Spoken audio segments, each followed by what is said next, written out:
भाई और बहनों, मातृशक्ति को नमन। हम बड़े आनंदित हो रहे हैं। आनंद हमारा स्वभाव है, आनंद हमारा लक्षण है और वही जीवन का सर्वोच्च उद्देश्य भी है। जो व्यक्ति अपने आनंद में होता है उसको क्या चाहिए? आखिर अरबपति भी आनंद के लिए अरबपति बनता है, बड़ा नेता बनता है, बड़ा काम करता है, अपनी प्रतिष्ठा को प्राप्त करता है। सबके पीछे आनंद होता है। कई बार भौतिक आनंद होता है, कई बार भीतर का आनंद होता है, वो अलग अलग चीज है।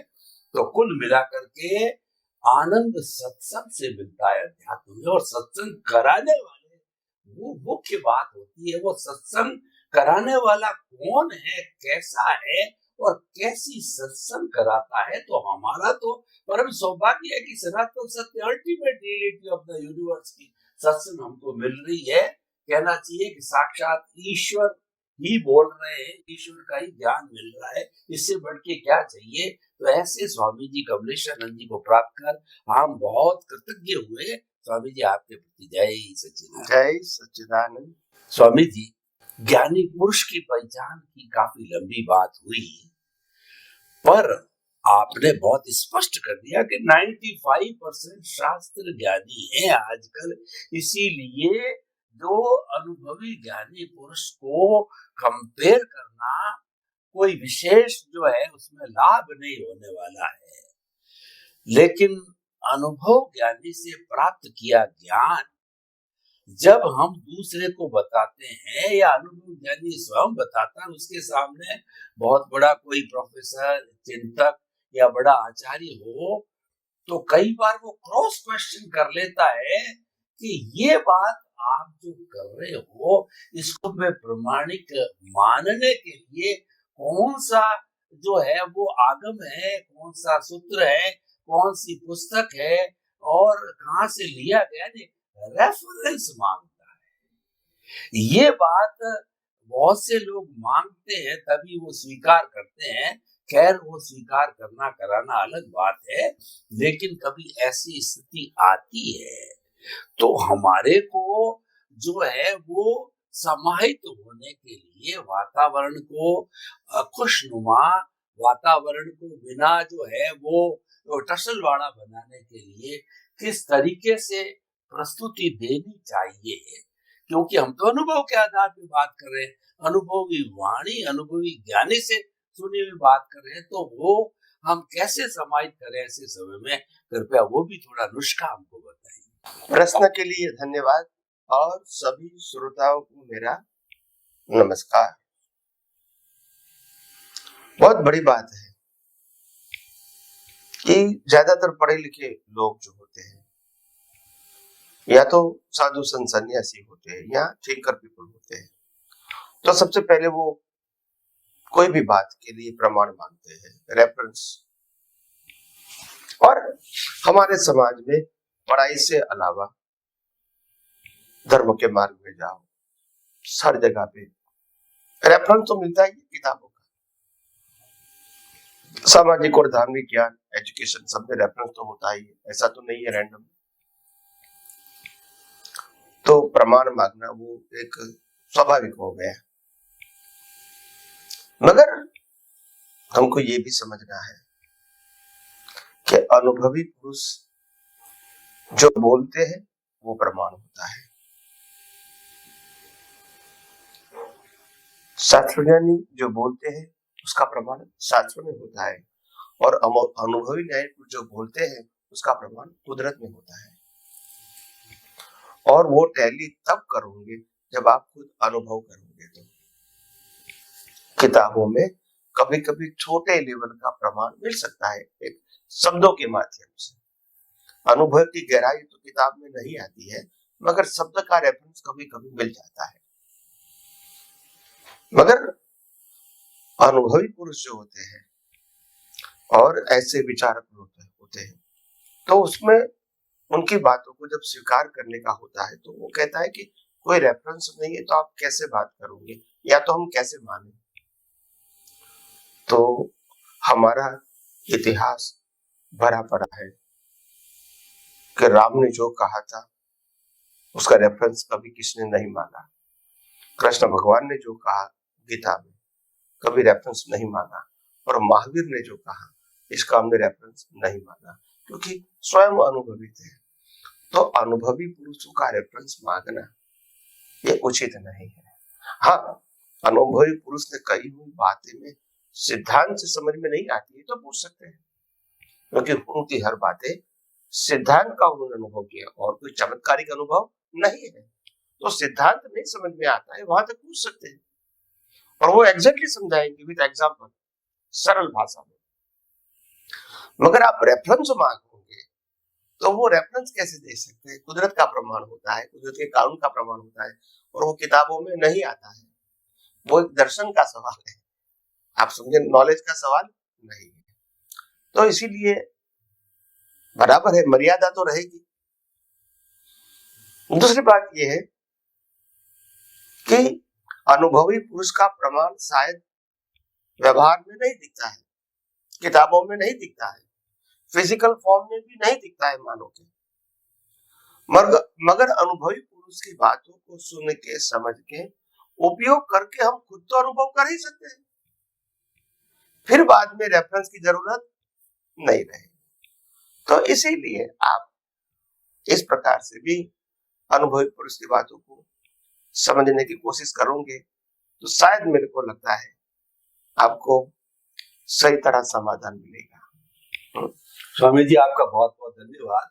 कभी ऐसी स्थिति आज अगर आती है तो ऐसी स्थिति में आपने ये समाधान दिया कि अनुभवी पुरुष का जो कहना है, बताना है, वो सनातन सत्य के आधार पर है, ज्ञान दर्शन के आधार पर है और उसका प्रमाण, उसका प्रूफ तो कुदरत होती है।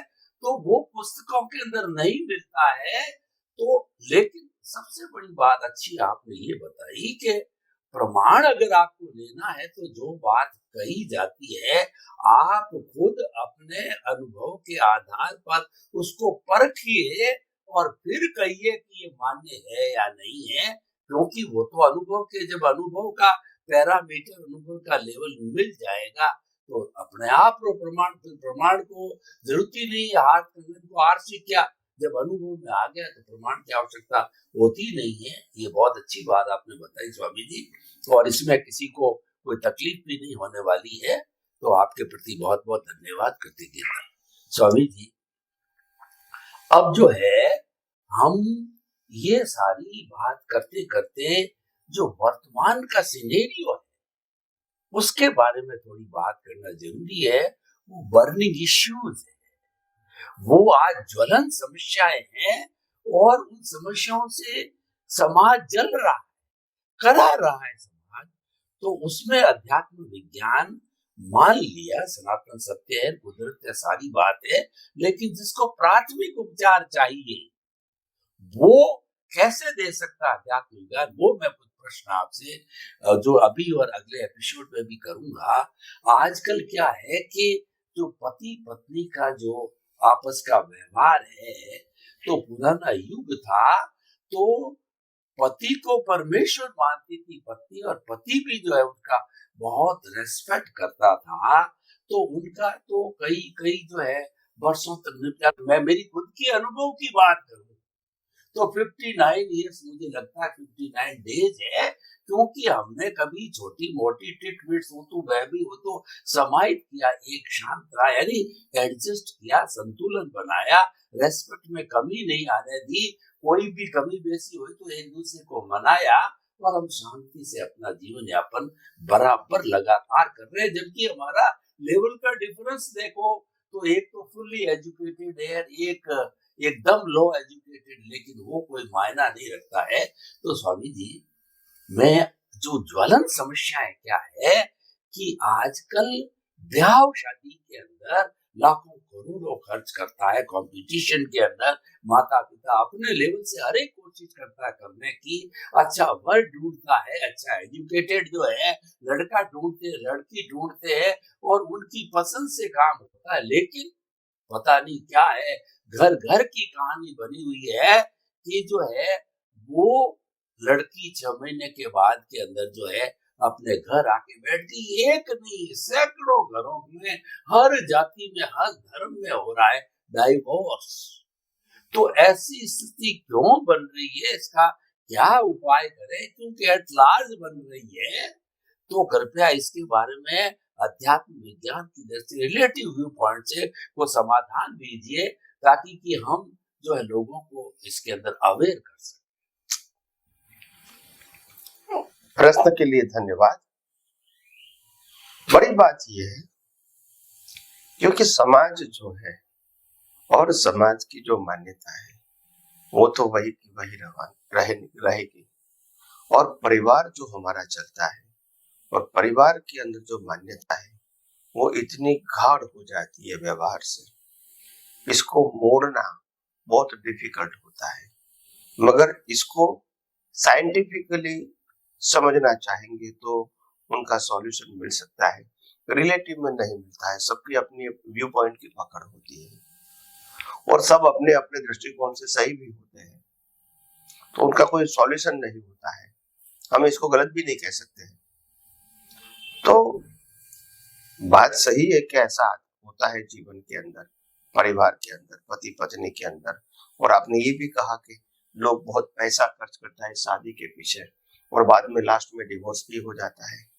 तो मैं ऐसा मानता हूँ, समाज में गवर्नमेंट के आधार से जितनी भी सामाजिक संप्रदाय है, जितने भी संप्रदाय है, सामाजिक कहो या धार्मिक कहो, जो संस्थाएं होती है, non profit and loss organisation, जो मास ऑफ पीपल को वो ज्ञान, विज्ञान, प्रवचन, उपदेश देते रहते हैं, ऐसी संस्थाओं को गवर्नमेंट को लाइसेंस देना चाहिए।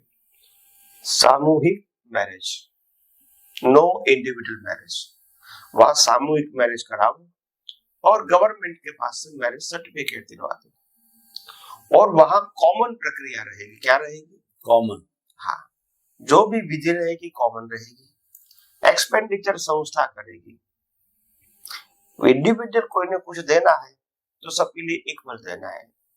जैसे मेरे को मोबाइल देना है तो अगर 100 व्यक्ति शादी करते 100 को मोबाइल देना पड़ेगा, या तो नहीं दो, भले 1 2 3 4 व्यक्ति इकट्ठा होकर भी देती है, मगर सबको वहां इक्वल रखना है। इंडिविजुअल वहां कुछ करना नहीं है। अच्छा, इंडिविजुअल खर्चा भी नहीं करना है। खाने पीने के लिए लिमिट कर दो, क्योंकि अगर आपको हर फैमिली को, लेडीज और जेंट्स दोनों को 25-25 व्यक्तियों के लिए खाने की कूपन मिलेगी, वो इंक्लूड पैकेज में, और इतने लोग खाना खाने के लिए आ सकते हैं। वो कहता है नहीं मेरा 25-25 नहीं, मेरा तो 100 होंगे, तो 75 व्यक्तियों का आपको एक्स्ट्रा पैसा देना पड़ेगा और उनकी सुविधा सेपरेट होगी, वो 25 में नहीं होगी। खाना भले एक होगा मगर प्लेस अलग होगा, क्योंकि वहां एक सिस्टम बनाइए कि सभी के 50-50 होंगे तो 100 व्यक्तियों के जने हो जाएंगे, तो वे हर व्यक्ति 100 कर देंगे तो फिर मैनेज नहीं होगा ना। तो ऐसा कर सकते हैं कि हमारा पूरा फंक्शन खत्म होने के बाद लोग आपको मिलने के लिए आए, जैसे हम रिसेप्शन बोलते हैं, और उसके बाद खाना पीना देते हैं, तो वो एक अलग सब्जेक्ट होगा। हमारा जो मैरिज करने का जो प्रोसेस था वो हमने खत्म कर दिया और सर्टिफिकेट भी लोगों को बांट दिया। कच्चा और पक्का उसके आधार से पक्का मिल जाता है गवर्नमेंट से। तो ऐसा हो सकता है जिसके आधार से समाज में बहुत सारे जो खर्च होता है इंडिविजुअली वो बच जाएगा, नंबर 1। नंबर 2, लग्न एक रिलेशन के रूप में देखा जाएगा, एक भौतिकता को प्रदर्शन करने का जरिया नहीं रहना चाहिए। लग्न एक जीवन जीने की कला है, वो दिखावे की बात नहीं कि 2 दिन 4 दिन में आपने जलसा कर दिया। There is not part of the life, ये शो ऑफ है। क्या है? और समाज के लिए ये पैसों या साधनों का दुरुपयोग है, वहां वेस्ट भी बहुत होता है, आप सबको मालूम है। तो मेरा कहने का मतलब है ऐसी संस्थाओं के अंदर ये व्यवस्था होनी चाहिए। और अगर कोई बड़े बड़े व्यक्ति होते हैं, इंडस्ट्रियलिस्ट बड़े होते हैं, रिच पीपल होते हैं, उनको मैनेज करना है तो गवर्नमेंट उसके ऊपर टैक्स लगा सकती है। जितना भी खर्च करोगे उसमें से 10% आपको टैक्स देना पड़ेगा, ताकि हर व्यक्ति इस प्रकार की प्रक्रिया नहीं करे, और वो टैक्स का पैसा भी गवर्नमेंट को ऐसी एक्टिविटीज में ही दे देना है। तो कहने का मतलब ये है कि बहुत सारी बातों को हम समाज के अंदर सुधार सकते हैं। दूसरी बात, लग्न एक आकर्षण है और लग्न एक दिखावा है, वो धीरे धीरे बंद हो जाएगा। लग्न एक सामाजिक संबंध है जो निभाना है, जीना है। और ये सामाजिक संस्थाओं के अंदर शादी करने से पहले जीवन कैसे बिताना है, वो वहां के सन्यासी होंगे, साधु होंगे या अनुभवी मैच्योर पुरुष होंगे, वो ट्रेनिंग देंगे। एक व्यक्ति ट्रेनिंग, जिसको मैरिज होना है 100 व्यक्तियों को, 100 कपल का, तो 100 कपल को वहां आना जरूरी है। वो ट्रेनिंग के सर्टिफिकेट के बाद ही आपको मैरिज का प्रोसेस का परमिशन मिलेगा, ताकि एक ज्ञान मिल जाए कि what is the life, what is the marriage life. तो ऐसी कुछ प्रक्रिया समाज में होती है जिसमें समाज और गवर्नमेंट का भी सहयोग होना चाहिए, तो बन सकता है। जीवन जीने की जो इम्पोर्टेंस है वो आज नहीं बताई जाती है। सिर्फ मैरिज का मतलब खाना पीना, मस्त रहना, घूमना फिरना, ये मैरिज नहीं है। ये मैरिज की सही परिभाषा नहीं है। हम पति पत्नी बनते हैं जीवन जीने के लिए, हम अपने वारसदार भी पैदा करेंगे, वो एक जीवन का हिस्सा है, मगर उसके साथ हम दोनों को आदर्श जीवन जीने के लिए एक दूसरे के पूरक बनने हैं और बच्चे को मैच्योर बनाने तक हमको उसकी सहायता करनी है। पढ़ाई करना, पैसा कमाना और शादी करवा देना, फिर उनकी भी लाइफ शुरू हो जाएगी। तो मैरिज के अंदर ये डिसाइड करना है कि हमारा जीवन खुद का पवित्र बने, ज्ञान सबर बने और धीरे धीरे निर्मोही बने, वैरागी बने। उस लेवल पर हम आगे जाएंगे धीरे धीरे, मगर एंगल ये होना चाहिए, आज नहीं तो कल हम भौतिक सुख प्राप्त करेंगे, परसों करेंगे, ये ट्रैक ही करेक्ट नहीं है। आप समझे, एंगल ही करेक्ट नहीं है। जैसे जैसे हमको पेड़ क्या कहता है, जैसे जैसे पेड़ को हम लगाते हैं तो पहले एकदम सीधा होता है, फिर सीधा होता है, फिर सीधा होता है, फिर मोड़ता है, क्या होता है, बैंड होता है, फिर उसके ऊपर फल फूल लगे तो और बैंड होता है। तो नमना, झुकना, ये ग्रेटनेस है, ये मैच्योरिटी है। ऐसे अहंकार से खड़ा रहना, ये मैच्योरिटी नहीं है। तो ये सब कुछ सिखाना बहुत जरूरी है। तो मैं समझता हूँ इस प्रकार की व्यवस्था अगर समाज में होती है तो अच्छी बात है, समाज के लिए भी अच्छा है, परिवार के लिए भी अच्छा है, फैमिली सिस्टम के लिए भी अच्छा है। और लोग कहते हैं कि बिना सोचे समझे लोग मैरिज करते हैं, तो ये प्रक्रिया के अंदर वो भी सिखाया जाता है। बिफोर मैरिज एक वीक का कोर्स होता है, तो ऐसा कुछ कर सकते हैं समाज में, तो मैं समझता हूँ कुछ अच्छा हो सकता है। और इसके लिए बहुत सारे व्यक्ति आगे भी आ सकते हैं, क्योंकि ये कोई बड़ी बात नहीं है। आप समझो, सिर्फ दिशा देने का, गाइड करने का काम है, बाकी तो सब कुछ होता ही रहता है समाज में, और समाज के लोग करते भी है, ये कोई नई बात नहीं है। मगर सिस्टम बनाना है, क्या बताया, सिस्टम बनाना है, एक लॉ बनाना है गवर्नमेंट की तरफ से। ज्यादातर मैरिज ऐसी रजिस्टर्ड संस्थाओं के माध्यम से ही होगा, और संस्थाओं को टैक्स भी देता है, तो उनको टैक्स नहीं लगता है, non profit and loss organisation. और विशिष्ट प्रकार के संजोग है तो गवर्नमेंट कोई बड़ी बड़ी इंडस्ट्रियल वो हेल्प करेगी, तो उनको टैक्स भी देंगे, उसमें टैक्स में रिबेट देंगे कि अगर आपने 10 लाख रुपया ये संस्था को दिया इस काम के लिए, तो आपको उसको रिबेट मिलेगा, टैक्स मिलेगा। तो ऐसा भी प्रावधान हो सकता है। तो और हर चीज में सर्टिफिकेट होना चाहिए। तो मैरिज लाइफ में ये बहुत बड़ी बात है कि मैरिज लाइफ में विदाउट अंडरस्टैंडिंग मैरिज करते हैं एक मोह के बस, और without education of the life, ये बहुत रिस्क वाला है। और इसीलिए तो प्रैक्टिकल लाइफ में ज्यादा लोग फेल क्यों होते हैं, क्योंकि उनका जो अरमान होता है ऐसा जीवन नहीं होता है। तो ज्ञान बहुत जरूरी है। तो आगे आगे हम यही आध्यात्म विज्ञान के माध्यम से आगे आगे बात करते रहेंगे। स्वामी जी आपका बहुत बहुत धन्यवाद। आपने महंगी शादियों को रोकने के लिए सामूहिक विवाह की जो है सिस्टम बताया, और तलाक को रोकने के लिए आपने बताया कि म्यूचुअल अंडरस्टैंडिंग से उनको समझ को क्लियर किया जाए, सहनशीलता होनी चाहिए। और अगर ऐसा स्टेप लेते हैं तो उनकी खुद की बदनामी, दोनों परिवार की बदनामी, समाज में गलत मैसेज जाता है। और क्योंकि वो पढ़े लिखे तो होते ही है, समझाइश करने से वो रास्ते पर भी आ सकते हैं। ऐसा कार्य सबको मिलकर करना चाहिए। स्वामी जी आपका बहुत बहुत धन्यवाद, साधुवाद। आपके प्रति कृतज्ञता। जय सच्चिदानंद। जय सच्चिदानंद।